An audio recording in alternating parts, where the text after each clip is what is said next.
बिस्मिल्लाहिर्रहमानिर्रहीम, अस्सलाम वालेकुम। आज जो हमने टॉपिक डिस्कस करना है वो चैप्टर नंबर 2 का जो आखिरी आर्टिकल है हमारे पास वो है जी टॉर्क। क्या है जी? टॉर्क। चैप्टर नंबर 2 है जी, और उसके जो आर्टिकल है जिसको हमने स्टडी करना है उसका नेम है जी, टॉपिक का नेम है जी टॉर्क।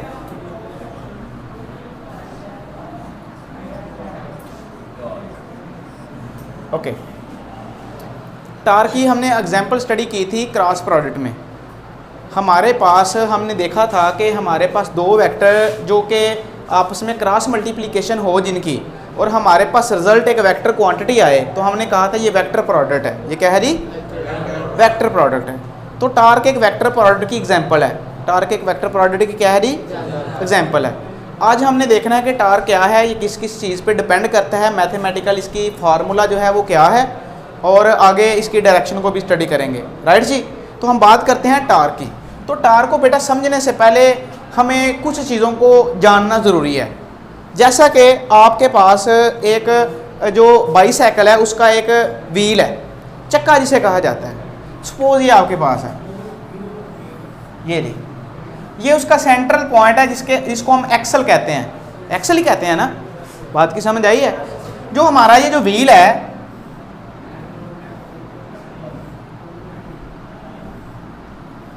ये इस मेन एक्सल जो है, मेन जो एक्सल है इसका, उसके अराउंड ये रोटेट करता है।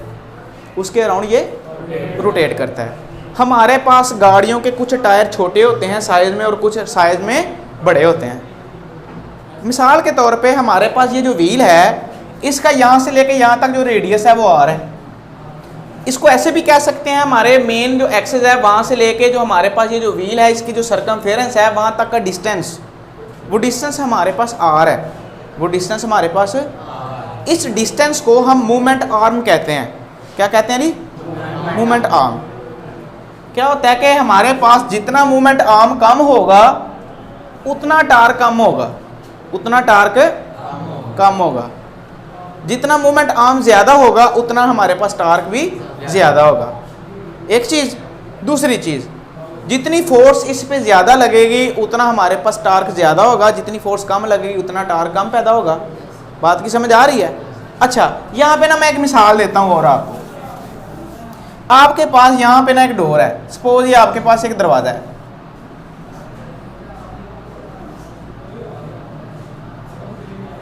ये हैंडल है दरवाजे का, यहाँ से पकड़ के आप इसको ओपन करते हैं, और ये इसका ना मेन एक्सिस है। जो हमारा डोर है इस एक्सिस के राउंड रोटेट करता है। ऐसे होता है कि नहीं होता? यहाँ पे हम फोर्स लगा रहे हैं इस डायरेक्शन में, हमने खींचा इसको ओपन करने के लिए।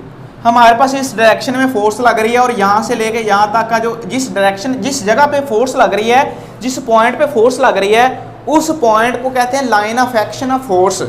कि ऐसा पॉइंट, ऐसी लाइन जिसके ऊपर एक्ट कर रही है फोर्स। बात की समझ आ रही है? अच्छा जी। और यहाँ से लेके यहाँ तक का जो डिस्टेंस है उसको हम आर भी कहते हैं, एल भी कहते हैं। आपकी मर्जी है कि जो नेम आप असाइन कर दें। बात की समझ आ गई? तो जो आप फोर्स लगा रहे हैं उसका और ये जो मूवमेंट आर्म है, ये जो डिस्टेंस है, इन दोनों का जो प्रोडक्ट है वो हमारे पास टार्क है। वो हमारे पास क्या है जी? टार्क। बात की समझ आई है? इसके बाद हम करते हैं एक और एग्जाम्पल से। हमारे पास यहाँ पे, अच्छा इसको ना एक पहले इसको देखिएगा ज़रा। यहाँ पे आप ये जो आपके पास जो हैंडल लॉक है, आप इसको यहाँ से यहाँ पे फिक्स कर देते हो। आर की वैल्यू कम हो गई है, हमारे पास जो मूवमेंट आर्म है वो कम हो गया है। Movement arm. अब मुझे बताओ, दरवाज़ा इजीली यहाँ से ओपन होगा कि सेंटर में अगर लगा दें वहाँ से ओपन होगा? उसकी वजह यह है कि हमारे पास मूवमेंट आर्म कम हो गया, तो टार्क भी कम पैदा होगा। टार्क एक ऐसी प्रॉपर्टी है किसी बॉडी की, जिस बॉडी पे फोर्स लगाई जाए उसमें ये टर्निंग पैदा करती है।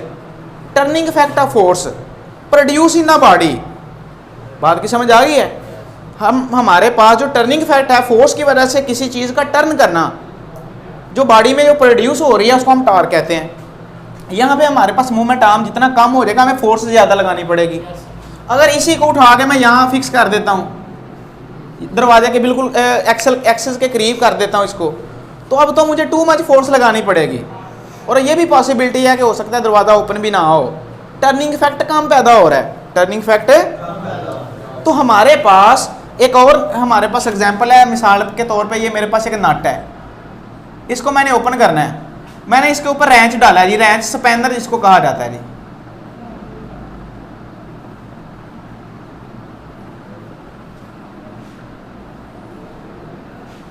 ये आपके पास वो स्पैनर है जी, आपने यहां से पकड़ा, इसको नीचे की तरफ ऐसे घुमाया तो आपका ये नट है ना घूमना शुरू कर दिया इसने अपने एक्सेस के राउंड। बात की समझ आ रही है? आपने ऊपर से नीचे फोर्स लगाई है, ये फोर्स लग रही है, और ये जो एक्सेस है, एक्सेस से लेके यहाँ तक ये जिस पॉइंट पे फोर्स लग रही है, इसको, इस लाइन को लाइन ऑफ एक्शन कहते हैं। और सेंटर से, एक्सेस से लेके यहाँ तक का जो डिस्टेंस है उसको आर कहते हैं, मूवमेंट आर्म भी कहा जाता है। फोर्स लगने वाली फोर्स और ये मूवमेंट आर्म आपस में परपेंडिकुलर है, आपस में क्या है? तो फिर हम इसकी एक और डेफिनेशन भी कर सकते हैं, the product of the force, the product of the the product of the the product of the magnitude of the force, the product of the magnitude of the force and perpendicular distance from the axis of rotation to the line of action of force, to the line of action of force। दोबारा इस diagram को देखते हुए बेटा आपने definition बनानी है। दोबारा देखें, the product of the magnitude of the force, the product of the magnitude of the and the perpendicular distance from the axis of rotation to the line of action of force। उस line of action जहां पे act कर रही है force, वहां तक का जो डिस्टेंस है, इन दोनों का जो प्रोडक्ट है, इसको हम टार्क कहते हैं। क्या कहते हैं जी इसको? टार्क। बात की समझ आ गई है? तो फिर इसको डिफाइन करते हैं, the turning effect of force,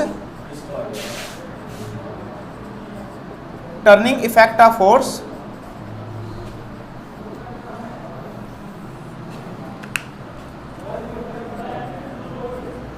produce in a body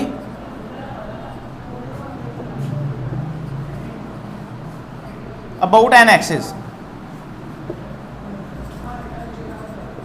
यानी कि किसी एक्सिस के गिर्द में बॉडी जब टर्न करती है, रोटेट करती है फोर्स लगाने से, तो हम इसे टार्क कहते हैं। हम इसे क्या कहते हैं? Another definition of torque is that the product of the magnitude of the force and the perpendicular distance from the axis of rotation to the line of action, to the line of is called torque। बात की समझ आ गई है? एक और definition है जी, the product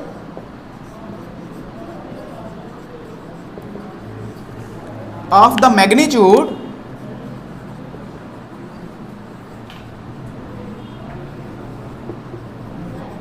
of force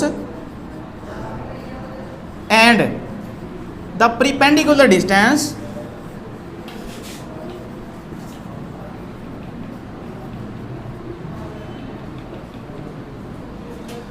from the axis of rotation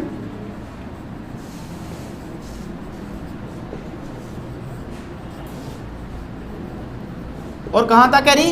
to the line of action, to the line of action of force is called torque, is called torque. बात की समझ आ गई? ओके जी, इसको मैथमेटिकल, इसकी फॉर्म जो है उसको देखते हैं जी, मैथमेटिकल फॉर्म।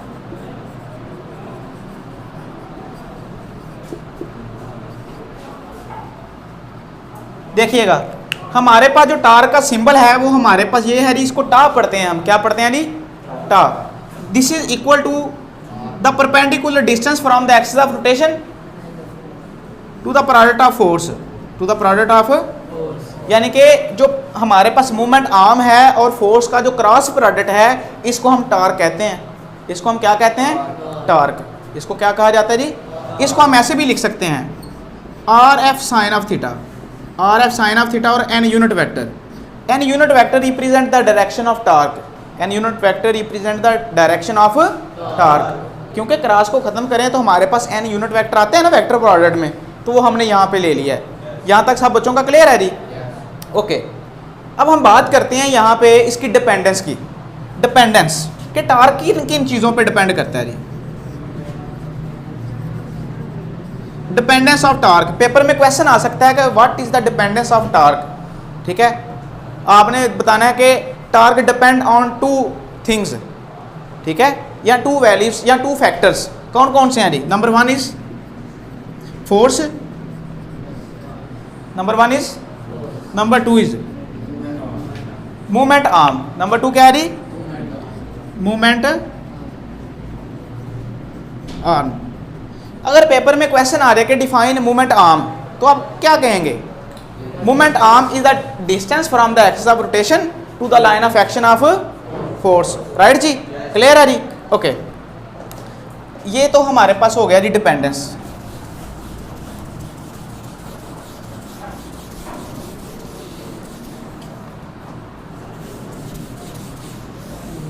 इसके बाद हम बात करते हैं इसके यूनिट्स की। जो हमारे पास ऐसे यूनिट हैं, हमारे पास जो टार्क के यूनिट हैं, क्योंकि टार्क का जो फार्मूला है आर क्रॉस एफ है, तो हमारे पास जो टार्क के यूनिट आएंगे हम यहाँ से उनको ड्राइव करते हैं। देखिएगा हमारे पास इसके यूनिट क्या आते हैं। डिस्टेंस है हमारे पास, तो डिस्टेंस को मेजर किस में किया जाता है जी? मीटर में। और फोर्स का यूनिट है किलोग्राम मीटर पर सेकेंड स्क्वायर। तो हमारे पास यूनिट आ गए किलोग्राम मीटर स्क्वायर पर सेकेंड स्क्वायर। ये हमारे पास बेस यूनिट है। ये हमारे पास कौन से यूनिट है? बेस। राइट जी। इसके और भी हमारे पास यूनिट हैं, वो यूनिट कौन से हैं जी? अनदर यूनिट है हमारे पास force, we can measure force in newton and distance in metre. तो हमारे पास यूनिट आ गए जी न्यूटन मीटर। राइट जी, ये हमारे पास इसके यूनिट आ गए हैं।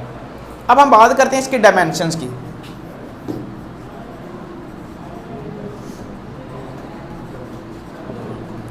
डायमेंशन को हम बेस यूनिट से निकाल लेंगे।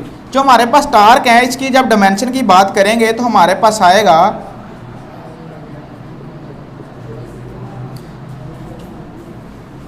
Distance is the unit, distance का यूनिट क्या है जी? मीटर।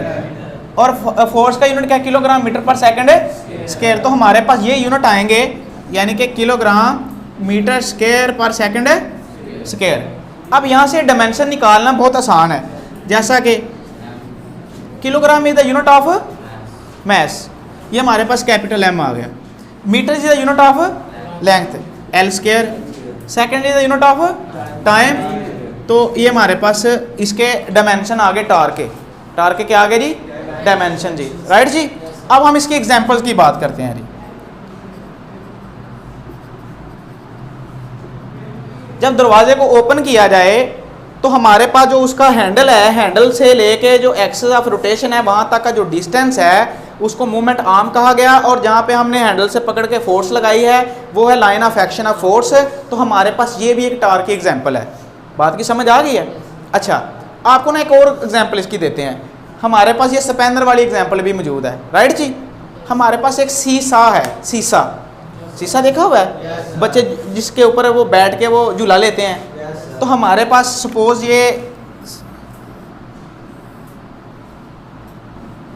शीशा ऐसे ही होता है ना। दो बच्चे बैठे हुए हैं, एक नीचे की तरफ फोर्स लगा रहा है, यहाँ से लेके ये मेन एक्सिस है, ये line of action of force हो गई from the axis of rotation, ये वाली। तो एक बेटा नीचे की तरफ फोर्स लगा रहा है तो ये नीचे आ गया, दूसरा ऊपर की तरफ चला जाता है, फोर्स ऊपर की तरफ लगती है तो नीचे की तरफ लगती है तो नीचे आ जाता है। तो ये है मूवमेंट आर्म, और इस पे लगने वाली फोर्स। तो यहाँ पे भी टार्क प्रोड्यूस हो रहा है। क्या पैदा हो रहा है जी? टार्क। बात की समझ आ गई है? तो जब बॉडी रोटेट करती है तो ये टार्क की वजह से रोटेट करती है। किसकी वजह से रोटेट करती है? टार्क की वजह से। हमारे पास ये जो मोटर होती है, जो जनरेटर होता है, उसके अंदर जो आर्मेचर लगा होता है वो भी जब रोटेट करता है तो वो भी टार्क की वजह से रोटेट करता है जब टार्क प्रोड्यूस होता है। जब टार्क प्रोड्यूस होता है, क्योंकि ये टर्निंग इफेक्ट पैदा करता है बॉडी में, बॉडी को टर्न करवाता है। ये मेरी बात समझ आ रही है ना? ओके जी। अब हम बात करते हैं एग्जाम्पल में। सबसे पहले एग्जाम्पल आ जाएगी स्पैनर की। आप यहाँ पे लिख लेंगे tightening of nut by spanner, by spanner. दूसरी एग्जांपल हमारे पास आ जाएगी शीशा की। राइट जी। तीसरी आप डोर की एग्जांपल दे सकते हैं। कहीं पे भी टर्निंग इफेक्ट पे आप जनरेटर की एग्जांपल दे सकते हैं, उसका जो आर्मेचर है वो भी रोटेट करता है इसी तरह से। राइट जी। तो इसके बाद हम बात करते हैं इसकी डायरेक्शन की, टार्क की डायरेक्शन की बात करते हैं जी। क्योंकि ये क्रॉस प्रोडक्ट है। ये क्रॉस प्रोडक्ट कैसे है? ये हमारे पास प्रोडक्ट है R cross F. R cross movement arm जो है वो क्रॉस हो रहा है, क्रॉस प्रोडक्ट उसका हो रहा है फोर्स के साथ। तो दोनों एक प्रोडक्ट, दोनों वेक्टर क्वांटिटी हैं। दोनों क्या हैं जी?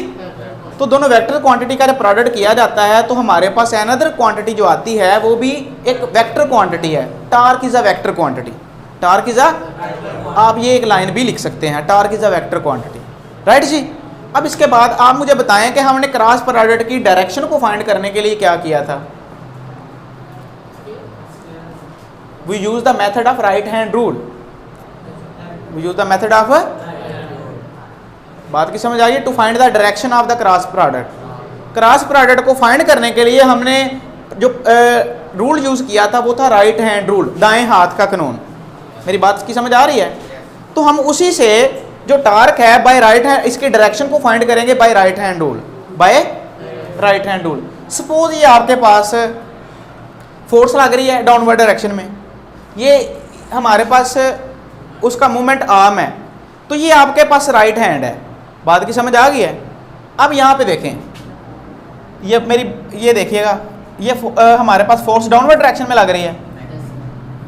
बात की समझ आ, यहाँ भी एक और चीज़ भी देखें, फोर्स डाउनवर्ड डायरेक्शन में लग रही है, तो आपने ये राइट हैंड रखा हुआ है, तो ये टर्निंग इफेक्ट है। मेरी फिंगर्स बता रही है क्लॉकवाइज है कि एंटी क्लॉकवाइज, क्लॉकवाइज। और थंब जो है वो इनटू द बोर्ड है, इनटू द, जब हमने क्रॉस प्रोडक्ट किया था तो इनटू द बोर्ड हमारे पास नॉर्मल यूनिट वेक्टर आ रहा था नेगेटिव, क्या आ रहा था, नेगेटिव। बात की समझ आ गई है। तो हमने उसको डाउनवर्ड डायरेक्शन में ड्रा किया था, उसके जो वेक्टर्स थे उसको। मेरी बात की समझ आई है। तो हमारे पास जो clockwise torque taken as negative, clockwise torque taken as negative और anti clockwise torque taken as, अब अगर फोर्स ऊपर की तरफ लगा रहे हैं तो हमारे पास ये एंटी क्लॉकवाइज है, तो हमारे पास थंब ये है, तो हम उसको अपवर्ड डायरेक्शन में उसका नॉर्मल ड्रा करते हैं। तो हम कह सकते हैं कि हमारे पास जो टार्क है क्लॉकवाइज डायरेक्शन में वो नेगेटिव होगा और anti clockwise torque taken as positive. बात की समझ आई है?